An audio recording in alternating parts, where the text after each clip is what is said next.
The year is 1977. An heiress and her night nurse are found murdered in the Glensheen Mansion. What happened that fateful night?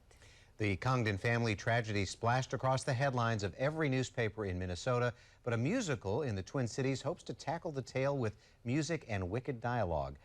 Northern News Now's Mitchell Zimmerman joins us live in studio to share what Glensheen the musical hopes to accomplish in its opening weekend this year. Good morning, Mitchell. Good morning, Paul and Aaron. A very fascinating piece of Duluth history. Now, you may know about the murders of heiress Elizabeth Congdon and her night nurse Velma Pietila, which was one of Minnesota's most notorious crimes in one of the state's grandest homes. The murders, which sound like something out of the game Clue, are detailed in the musical that opened back in 2015 in St. Paul. The production delves into the backstory of the victims and how their lives were tragically cut short. Now, while the show is mainly entertainment, the main goal is to accurately tell the history of what happened almost half a century ago with a musical twist. We have a messy history in this country, and it's not always perfect.